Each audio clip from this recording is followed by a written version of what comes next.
मांगते हैं। आमीन आमीन आमीन। हालेलुया। लगातार हमारे वरिष्ठ पासवान के लिए आप प्रार्थना करते रहें। जैसे कि आप सभी ने सुना है, आपको हमारे कॉलेज के रीओपनिंग सेरेमनी में आमंत्रित किए हैं। आप सभी उसमें आइए, हमारे विद्यार्थियों के लिए प्रार्थना कीजिए और उनका उत्साहवर्धन भी करते रहिए।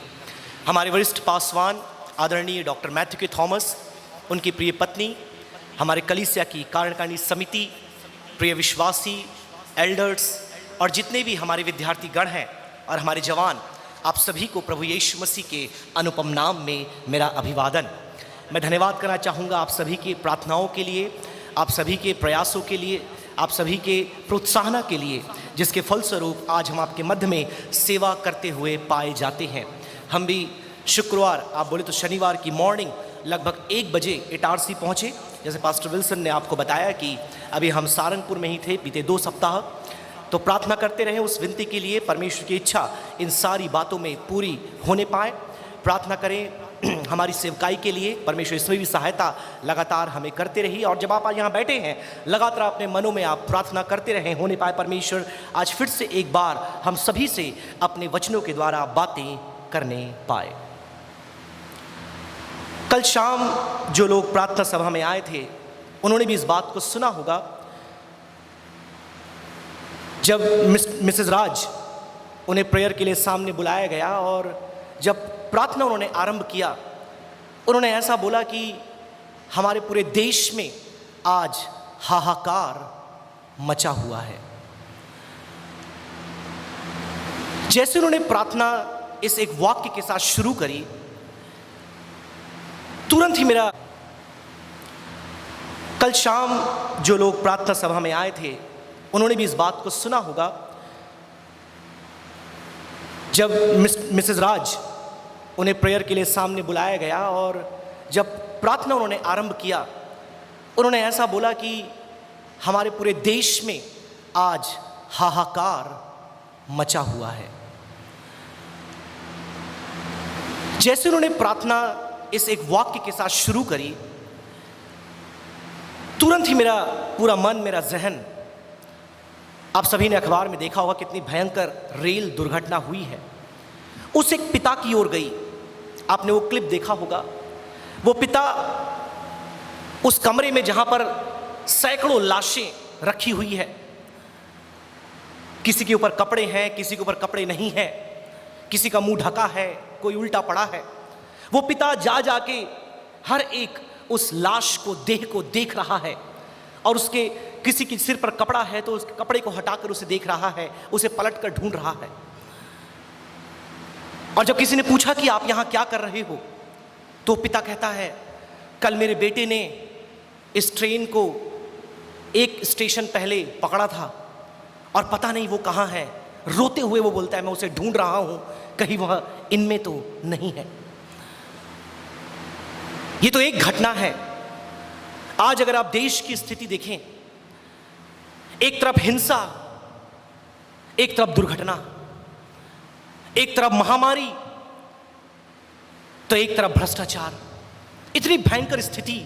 और निश्चित तौर पर जब उन्हें प्रार्थना वो की, ये वास्तविकता है आज हमारे समाज की कि एक हाहाकार आज हमारे देश में, दुनिया में मचा हुआ है। लोग परेशान हैं, त्रासदी में हैं, विकट परिस्थितियों का सामना कर रहे हैं, परेशान हैं। और ऐसा ही एक परिवेश हमें अय्यूब के जीवन में दिखाई देता है।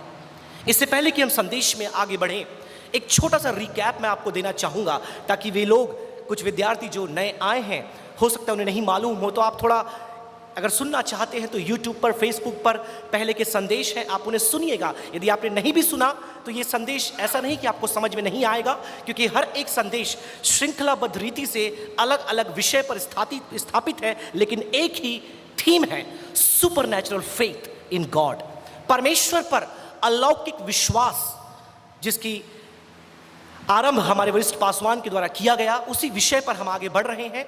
और हमने लगभग, स्लाइड चालू करें, इसके विषय में 2 बातें देख ली है और तीसरी बात के हाफ वे हम पहुंचे हैं। पहली बात हम सब ने देखी कि यदि हमें विश्वास में बढ़ना है तो अय्यूब की पुस्तक हमें सिखाता है कि हम इस बात को जान लें कि हम अज्ञानी हैं और परमेश्वर सर्वज्ञानी है। The knowledge of ignorance. उसके पश्चात हमने देखा कि ना केवल अज्ञानी हैं हम, वरन हमें दुख के बारे में भी मालूम नहीं है। अय्यूब की पुस्तक हमें दुख के बारे में बताती है, नॉलेज ऑफ सफरिंग, कि ये दुख क्या है, ये क्यों आता है, और जब ये आता है तो एक व्यक्ति की अवस्था कैसी हो जाती है। और आज जब पूरी दुनिया इस दुख के माहौल में है, मुझे लगता है यह पुस्तक और इसका संदेश बहुत ही समय संगत है। तत्पश्चात बीते संदेश में जो 2 सप्ताह पहले था, हमने एक तीसरा पॉइंट का आरंभ किया, संदेश का आरंभ किया, जो था द नॉलेज ऑफ राइचियसनेस, धार्मिकता का ज्ञान। ना केवल अज्ञानता का ज्ञान, ना केवल दुख का ज्ञान, वरन धार्मिकता का ज्ञान, कि धार्मिकता है क्या और हम कैसे धर्मी बन सकते हैं, अय्यूब कैसे धर्मी बना। और अब धार्मिकता के बारे में हम 2 बातों को जब सीख चुके हैं, या नेक्स्ट स्लाइड में आ जाए, हमने देखा पहली बात पिछले संदेश में कि धार्मिकता आपकी संपत्ति, आपकी उपलब्धि नहीं है, आपके द्वारा अर्जित किया गया कोई भाग नहीं है, लेकिन धार्मिकता परमेश्वर का दान है। और यदि अय्यूब धर्मी, सीधा, खरा, नेक व्यक्ति बना, वह इसलिए क्योंकि परमेश्वर ने उसे धर्मी घोषित किया, क्योंकि उसने परमेश्वर की आज्ञा को पूरा किया। दूसरी बात हमने देखा कि जो धार्मिकता है वह दुख का निवारक नहीं है। Righteousness is not deterrent to suffering. बहुत से लोग को लगता है कि एक बार मसीह में आ गए, एक बार विश्वास में आ गए, एक बार बपतिस्मा ले गया, कलीसिया में आ गए, तो अब कोई बीमारी, अब कोई महामारी, अब कोई दुख, अब कोई दुर्घटना, अब कोई विपत्ति, अब कोई समस्या मेरे जीवन में है ही नहीं। It's not like that. Ayyub अपने समय का सबसे धर्मी व्यक्ति था और वो दुख से होकर के गया, धर्मी था, दुख से होकर के गया। और आज तीसरी और चौथी बात प्रभु ने चाहा तो हम मिल करके सीखेंगे, जिसमें से तीसरी बात कि भले ही आप दुख में हो, भले ही आप क्लेश में हो, लेकिन परमेश्वर धर्मी है। Despite suffering, God is righteous. मैंने आपको बताया कि इस पुस्तक में अय्यूब अंत में पश्चाताप करता है।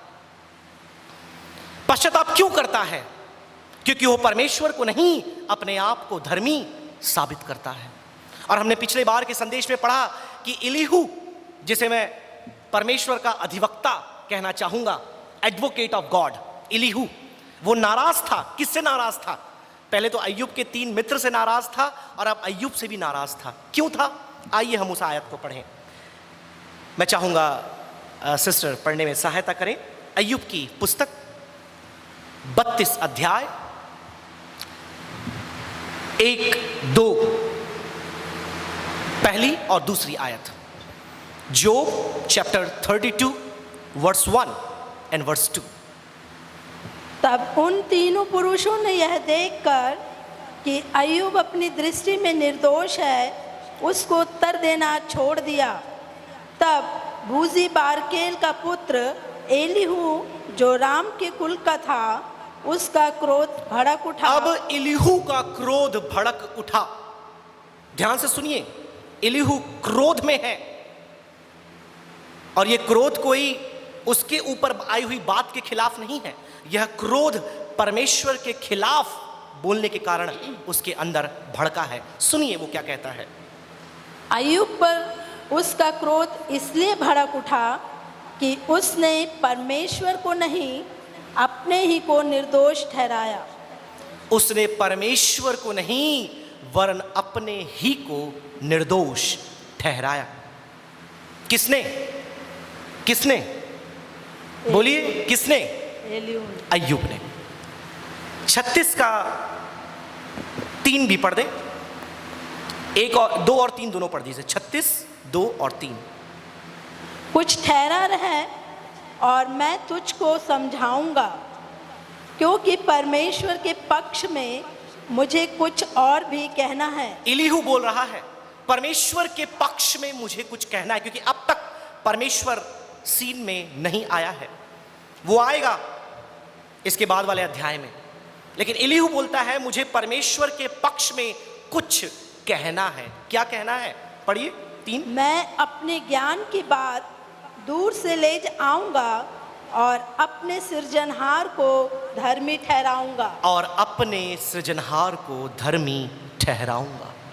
क्योंकि अब तक किसी ने भी उस परमेश्वर को धर्मी नहीं ठहराया है। क्यों नहीं ठहराया धर्मी? अय्यूब ने परमेश्वर को धर्मी क्यों नहीं कहा? अय्यूब जब क्लेश में पड़ा, उसने परमेश्वर के खिलाफ शिकायतें क्यों की? क्यों वो कुड़कुड़ाने लगा? क्यों उसने हाफ में, जैसे मैंने कहा, आरंभ बहुत अच्छा किया, लेकिन अब अंत में उसका सब कुछ क्यों बदल गया? बिल्कुल ऐसी स्थिति जब मेरे प्रियो विश्वासी होने के नाते हमारे जीवन में आती है। जब सब कुछ अच्छा होता है तब हम परमेश्वर को धर्मी, न्यायी, महान और उसकी प्रशंसा, स्तुति करते हैं।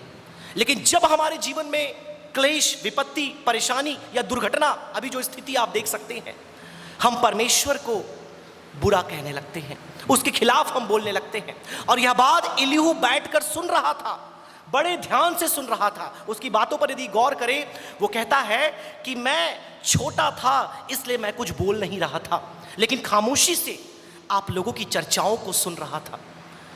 लेकिन आप में से किसी ने भी परमेश्वर को धर्मी नहीं, खास तौर पर अय्यूब ने परमेश्वर को धर्मी नहीं ठहराया। वो केवल आत्म धार्मिकता का बखान कर रहा था कि मैंने ये किया, मैंने वो किया, मैंने ऐसा किया, मैंने वैसा किया, और फिर भी मेरे जीवन में दुख आया। कहां है परमेश्वर? और परमेश्वर न्याय क्यों नहीं करता? क्योंकि धर्मी होने का मतलब न्याय करने वाला। और मैंने आपको पिछले संदेश में बताया कि परमेश्वर सर्वधर्मी है, उससे बड़ा धर्मी दुनिया में कोई नहीं, because he is the standard of righteousness. परमेश्वर धार्मिकता का मापक है, आधार है, उससे बड़ा धर्मी कोई भी नहीं। तो आपके जीवन में कोई भी परिस्थिति क्यों ना हो, it does not affect the position of the righteousness of God। दुनिया में कितना भी तंगी, बदहाली, भ्रष्टाचार, बुराई, सांसारिकता, पाप, हाहाकार क्यों ना मचा हो, परमेश्वर धर्मी है। आपके सुख की अवस्था में परमेश्वर धर्मी है, आपके दुख की अवस्था में परमेश्वर धर्मी है। आपकी आरोग्यता में परमेश्वर धर्मी है, आपके रुग्ण की अवस्था में परमेश्वर धर्मी है। आपकी खुशियों में परमेश्वर धर्मी है, आपके विलाप में परमेश्वर धर्मी है। आपके सुघटना में परमेश्वर धर्मी है, आपके दुर्घटना में परमेश्वर धर्मी है। आपके सफलता में परमेश्वर धर्मी है। कुछ बच्चे, पास्टर विल्सन ने अनाउंस किया कि जो लोग 5th, 8th, 10th, 12th में पास हुए हैं, कई लोग हैं जो विफल भी हुए हैं।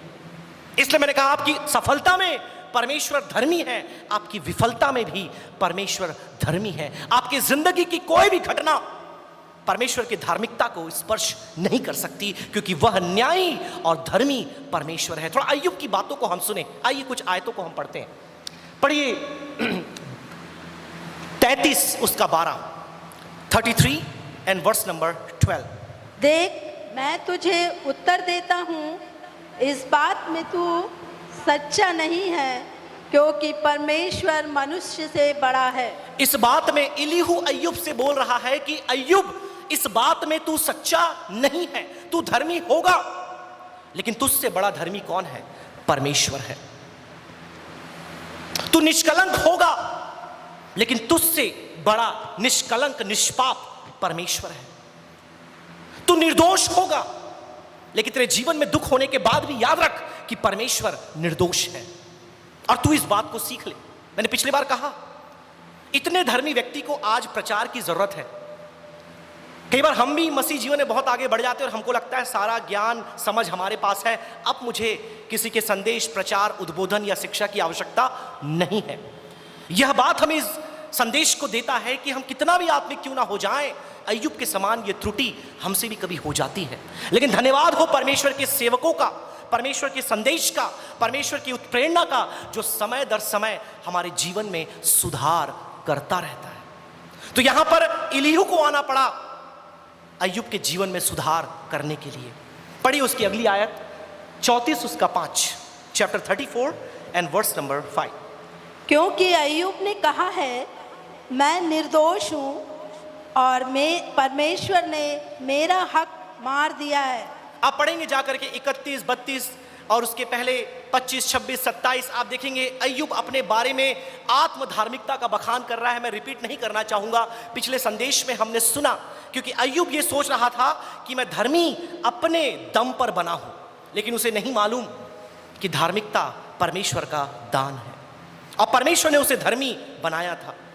और अपनी धार्मिकता का बखान करते हुए कहता है कि परमेश्वर ने क्या किया है, मेरे हक को मारा है। मतलब मेरे जीवन में ये दुख नहीं आना था, मेरे जीवन में ये क्लेश नहीं आना था। लेकिन एलीहू उससे कहता है, क्या कहता है, क्या कहता है कि परमेश्वर ने मेरे हक को मारा है क्योंकि मैं निर्दोष हूं। मैं आज आपसे कहना चाहूंगा, कई बार हम अपनी तुलना दूसरों से करते हैं। जिस प्रकार से वह व्यक्ति जो मंदिर में जाता है, परमेश्वर के भवन में कहता है कि मैं इस चुंगी लेने वाले के समान नहीं, राइट, मैं इस चुंगी लेने वाले के समान नहीं, ये तो पापी है, ये तो भ्रष्टाचारी है, ये तो अन्यायी है, लेकिन मैं धर्मी हूं। तो मेरे जीवन में दुख क्यों आता है? कई बार हम अपने आप में भी ऐसी तुलना करते हैं कि मैं तो दूसरे से कितना अच्छा हूं, मैं उस विश्वासी से कितना अच्छा हूं, मैं उस व्यक्ति से कितना अच्छा हूं, मैं उससे कितना अच्छा हूं, और देखो मेरे जीवन में एक क्लेश, ये दुख आ गया। मेरे प्रियो, इस बात को आज हम जब धार्मिकता का ज्ञान को हम ले रहे हैं, धार्मिकता की सीख हम सीख रहे हैं, यदि हमें अपने विश्वास में बढ़ना है, सबसे पहले हम इस बात को सीख लें कि भले ही मेरे जीवन में दुख क्यों ना हो, भले ही मेरे जीवन में क्लेश क्यों ना हो, परमेश्वर धर्मी है, परमेश्वर न्यायी है, परमेश्वर निर्दोष है, और परमेश्वर जो भी करता है वो अच्छा ही करता है।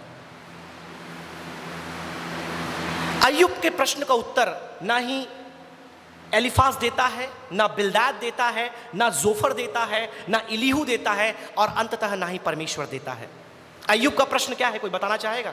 What is the question of job? क्या है अय्यूब का प्रश्न इस पूरी पुस्तक में? कोई बताना चाहेगा? Why does righteous suffer? एक धर्मी दुख से होकर के क्यों जाता है, यह है प्रश्न अय्यूब का। उसका उत्तर कोई नहीं देता, क्योंकि वो क्वेश्चन है ही नहीं। द रियल क्वेश्चन, दो you go through suffering, God is righteous. भले ही आप दुख से होकर के जाओ या जा रहे हो, याद रखो कि परमेश्वर धर्मी है। उस प्रश्न का उत्तर पूरी पुस्तक में आपको कहीं नहीं मिलता, पूरी पुस्तक में कहीं भी नहीं मिलता कि व्हाई डू राइचस सफर, धर्मी दुख से होकर के क्यों जाता है। अय्यूब के अंदर यह प्रश्न था। एलीहू उसको उत्तर नहीं देता, वो बोलता है ठीक है, तू दुख से होकर के जा रहा है, लेकिन ध्यान रख परमेश्वर धर्मी है। तू क्लेश से होकर के जा रहा है, ध्यान रख परमेश्वर धर्मी है। तू दुख से, तू बीमारी से, तू निंदा से, तू मृत्यु से, तू अपने नुकसान से होकर के जा रहा है, याद रख परमेश्वर धर्मी है। पढ़िए उसकी 34 उसका 12। निसंदेह परमेश्वर दुष्टता नहीं करता, निसंदेह परमेश्वर दुष्टता नहीं करता, और न सर्वशक्तिमान अन्याय करता है, और ना ही सर्वशक्तिमान अन्याय करता है। क्योंकि अय्यूब को यह लग रहा था कि परमेश्वर अन्याय कर रहा है। ध्यान से सुनिए, अय्यूब को यह लग रहा था परमेश्वर मेरे साथ अन्याय कर रहा है, परमेश्वर मेरे साथ बुरा कर रहा है, परमेश्वर मेरे हक को मार रहा है। मैं धर्मी, मैं परमेश्वर का भय मानने वाला, मैं सारे बलिदान को चढ़ाने वाला, मेरे जीवन में यह क्लेश क्यों आया? मेरी संपत्ति, मेरा परिवार, मेरी पत्नी, अंततः मेरा स्वास्थ्य मुझसे ले लिया गया, क्यों क्यों ये सब मेरे साथ हो रहा है?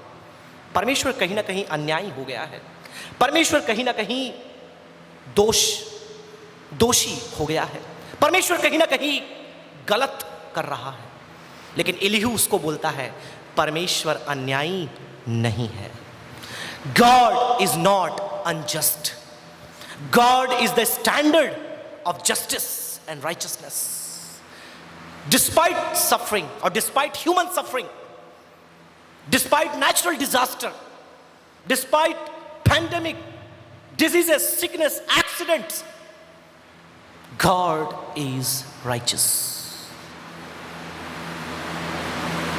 मेरे प्रियो, मुझे नहीं मालूम आप किस अवस्था से होकर के जा रहे हैं, लेकिन कभी भी अपनी अवस्था के कारण परमेश्वर को कटघरे में खड़ा न करें। कभी भी अपने जीवन के क्लेश को देखते हुए परमेश्वर पर आरोप प्रत्यारोप न लगाएं। याद रखें कि परमेश्वर कभी भी अन्याय नहीं करता। भले ही आपको वो अन्याय लग रहा हो, आपको वो दोष लग रहा हो, आपकी आंखों में वो बातें गलत लग रही हो, ये आपका दृष्टिकोण है, but God is always right. संसार में ये कोट बहुत फेमस है, आप लोग जानते हैं, that boss is always right.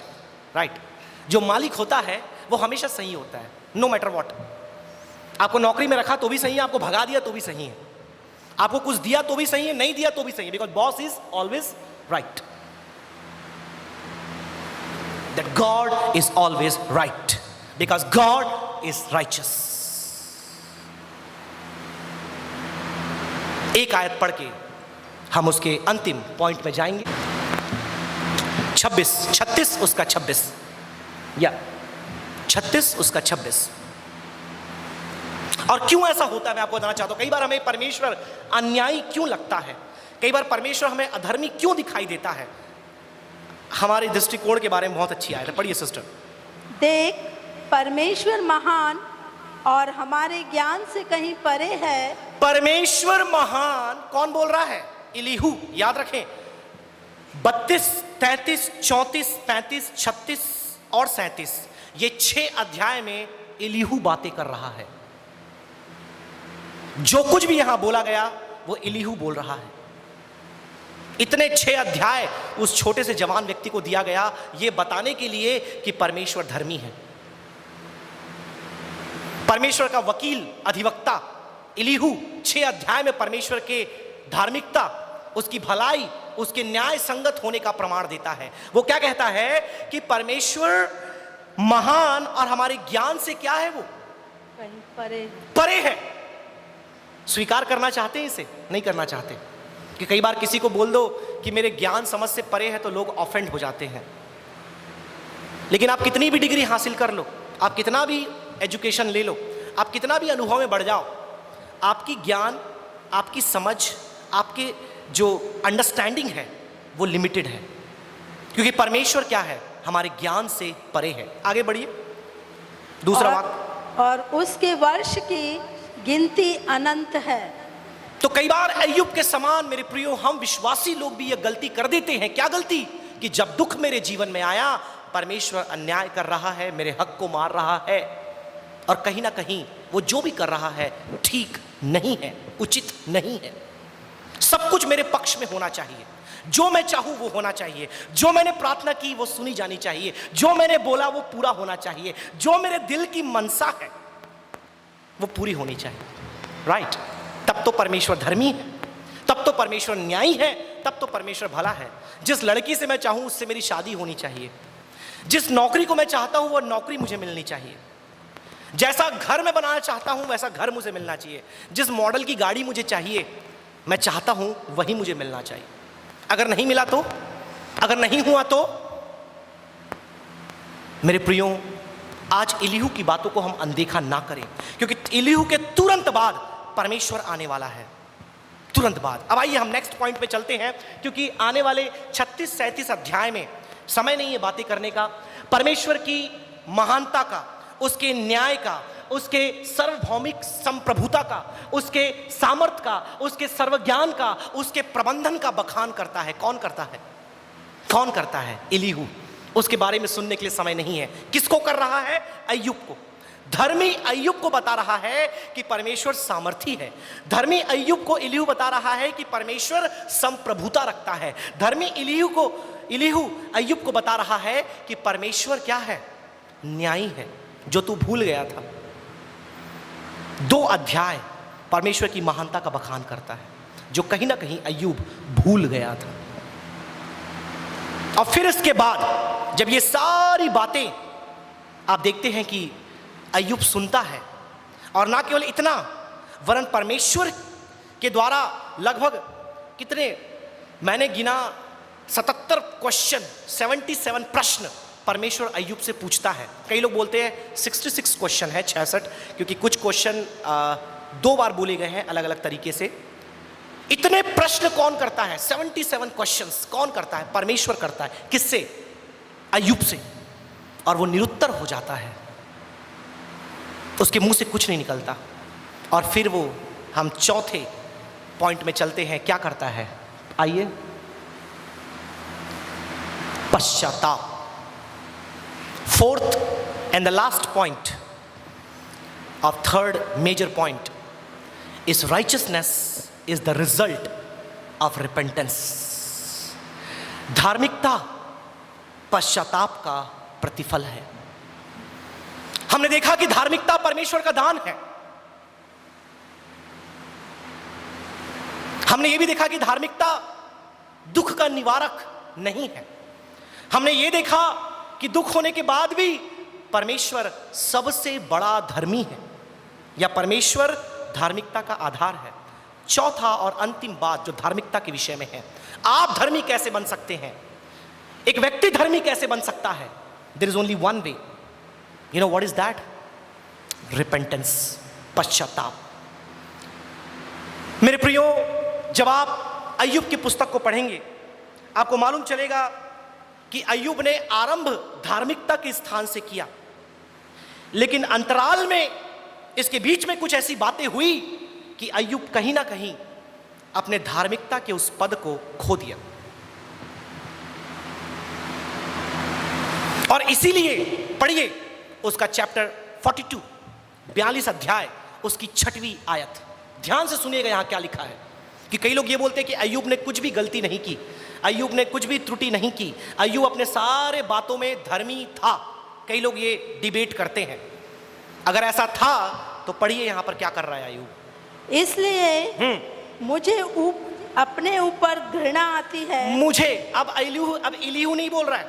37 अध्याय में इलीहू का चैप्टर क्लोज हो गया। अब यहां पर अय्यूब बोल रहा है। क्या बोलता है? मुझे अपने आप पर क्या आती है?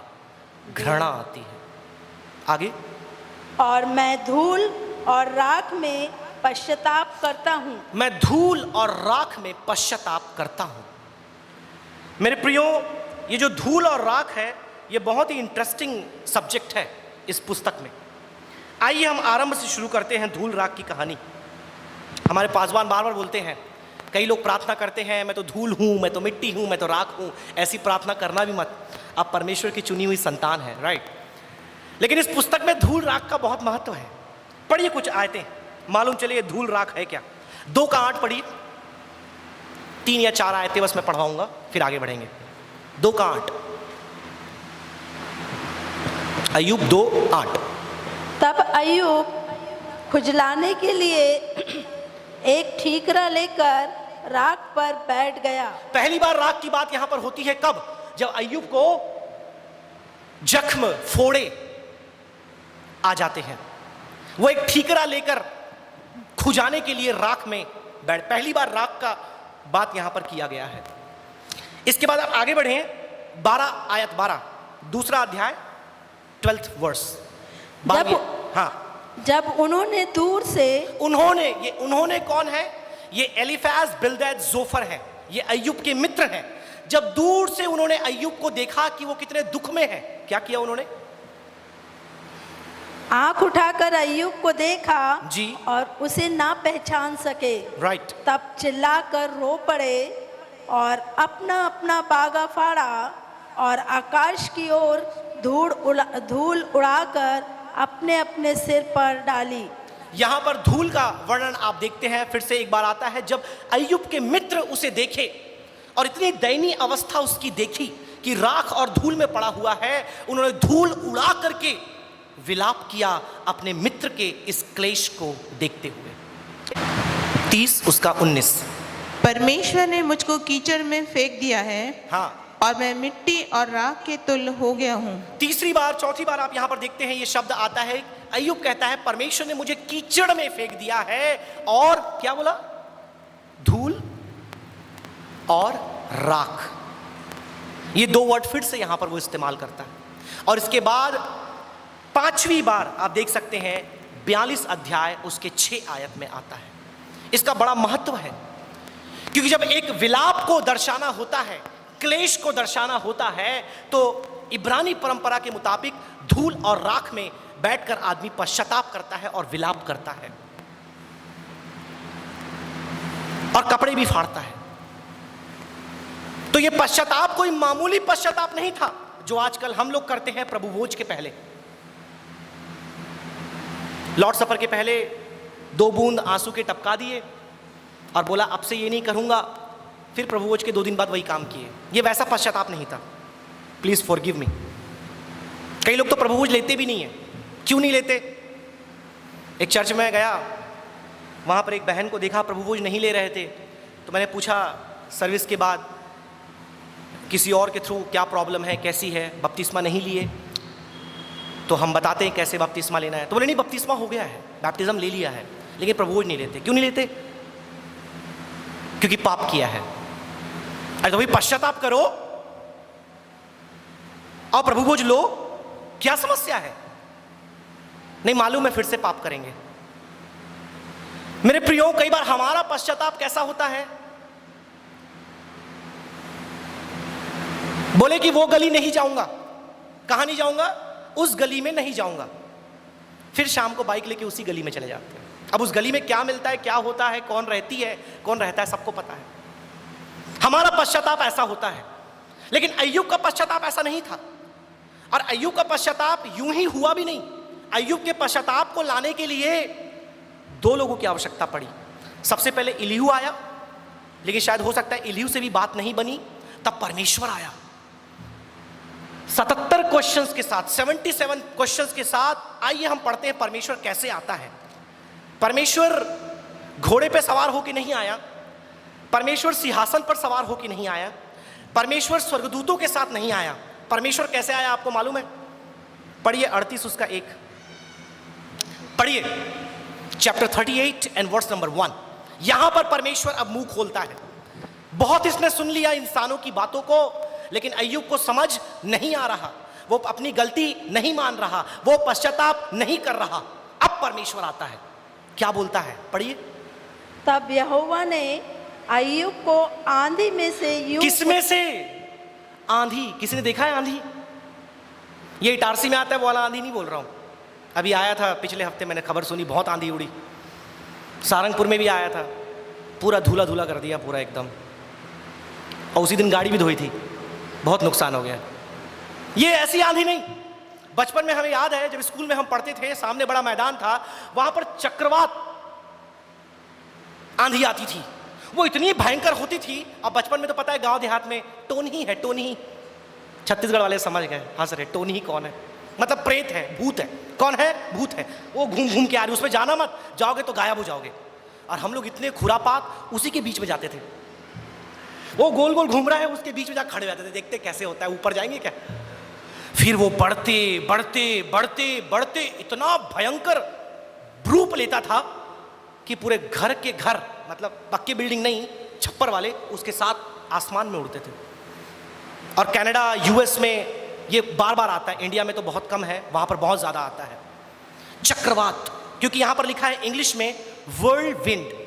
वर्ल्ड विंड जो होता है वो नॉर्मल स्टॉर्म नहीं होता, वो चक्रवात आंधी होती है। और उसके साथ परमेश्वर उसके सामने आता है। किसके? अय्यूब के। और तब अय्यूब की स्थिति आप समझ सकते हैं। और केवल इतना नहीं, आप पढ़िएगा, समय मिलेगा, 38, 39, 40 एंड 41, इन 4 अध्यायों में 77 क्वेश्चंस अय्यूब से परमेश्वर पूछता है। पहले प्रश्न कौन कर रहा था? अय्यूब, कि धर्मी दुख से होकर क्यों जा रहा है। मैंने कहा इसका उत्तर आपको इस पुस्तक में नहीं मिलेगा कि धर्मी दुख से होकर के क्यों जा रहा है, नहीं मिलेगा। ना इलीहू ने उसका उत्तर दिया, ना परमेश्वर उसका उत्तर देता है, क्योंकि उसका उत्तर देना उचित है ही नहीं। परमेश्वर यह बोलता है, तू भूल जा अपने प्रश्न को, तू भूल जा अपनी अवस्था को, तू मेरे प्रश्न का उत्तर दे, अगर तेरे पास ज्ञान है तो, तेरे पास समझ है तो। एक के बाद एक एस्ट्रोनॉमी का क्वेश्चन, बायोलॉजी का क्वेश्चन, क्रिएशन का क्वेश्चन, एनिमल किंगडम का क्वेश्चन, प्रिसिपिटेशन, वाटर, क्लाउड, सारी बातों का जो विज्ञान पसंद करते हैं, साइंस जिसको इंटरेस्ट है, जाकर के 4 अध्याय पढ़िएगा।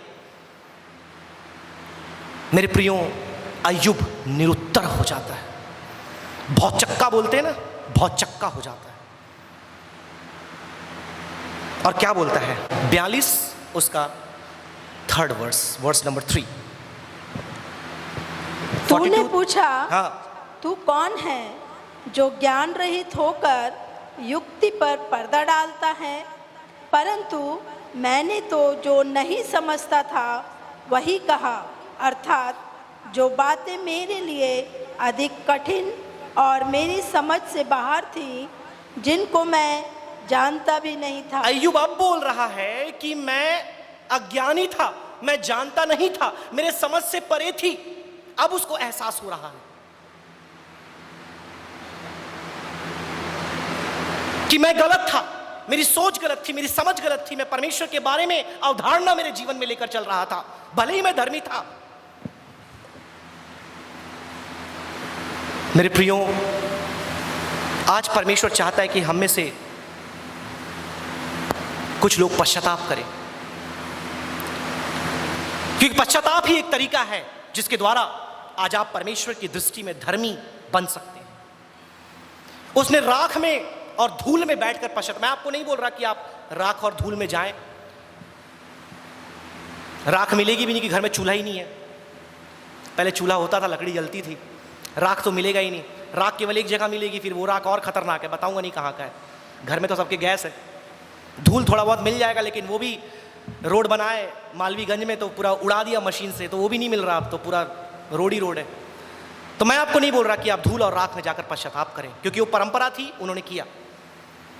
But may I request you to repent before God। अगर अय्यूब गलती कर सकता है, मैंने पहले भी कहा था, जो अपने समय का सर्वाधिक धर्मी व्यक्ति था, तो हमने भी कहीं ना कहीं त्रुटि की होगी। इसलिए पश्चातापी जीवन बहुत जरूरी है। क्योंकि मेरे प्रियो, जब यीशु ने अपने आदर्श प्रार्थना भी जब सिखाई, उसने कहा, हे परमेश्वर, तुम्हारे अपराधों को क्षमा कर। जाने अनजाने में कई ऐसे गुनाह पाप हमसे हो जाते हैं, और कई बार तो जाने में ही ज़्यादा होते हैं, अनजाने में तो कम होते हैं, लेकिन बोल देते ताकि प्रार्थना जब लोग सुन रहे हैं ये ना सोचे कि जानबूझकर कितने पाप इसने किए। बहुत क्लेवर प्रेयर रहते हैं हमारे, चतुराई से की हुई प्रार्थना होती है हमारी। जाने अनजाने, अनजाना भी लगा दो, क्या हमने पश्चाताप किया है?